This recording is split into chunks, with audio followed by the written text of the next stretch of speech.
I think I might have had the idea and bought it to them.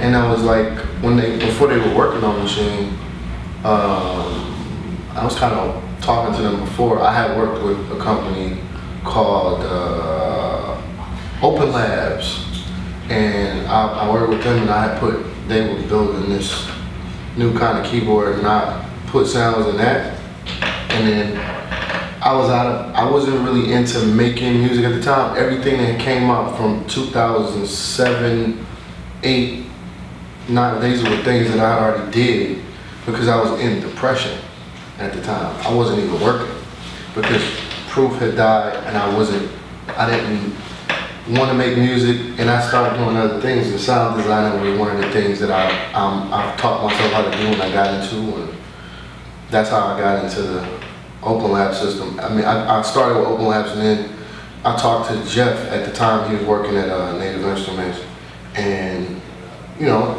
I had worked with them. I think I did one kit or something, and then we went on to do stuff for Machine, and that's how that came about. So it was a company I started called ZZMK, which is named after, it's an acronym, I think that's the correct word, for all of my nieces, and there's a question mark for my unborn child. Like, I don't have kids yet, so it's ZZMK and it's a question mark, and that's what that company is. And I started doing that until I found my love for music again, and that's when I started working on music again. So, how did you develop an interest for sound design? Oh man, I'm a fan of Hans Zimmer. I'm a fan of, there's some guy, they like, you know, people that people might not know, because when you go to a movie, you don't really look for who made the, you know, sound effects and things like that. So I got into it because I love movies, and Hans is one of the people, he makes sounds, and I've never seen him actually work besides a couple of videos on YouTube and things like that, but I know that he gets deep into it, and it's something that I'll probably transform into or just grow into later on in my life, like whenever this slows down for me or whenever that picks up.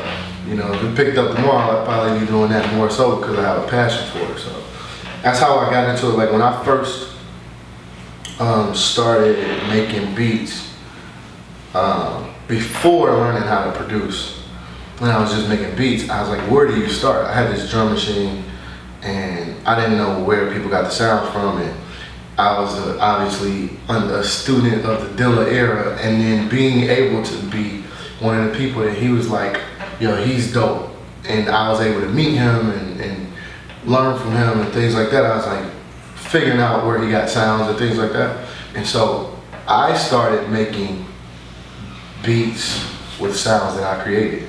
So I didn't know that they were taking loops and just looping records. I thought that they were playing.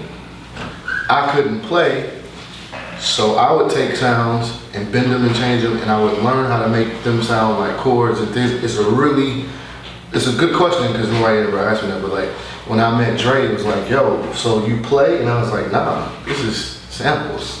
And I just made them sound like this and shit. So that's when I got into sound design. When I first started, I just didn't know what it was called. And so I always say this, like if a Spanish kid grew up in an African home, he's gonna speak whatever language they speak. If an Asian kid grows up in a Spanish home, he's gonna speak Spanish. I didn't know what I was doing, so what I learned was what I learned, and that's how, you know, I started sound designing, because it's all I knew. So I just didn't know what it was called technically.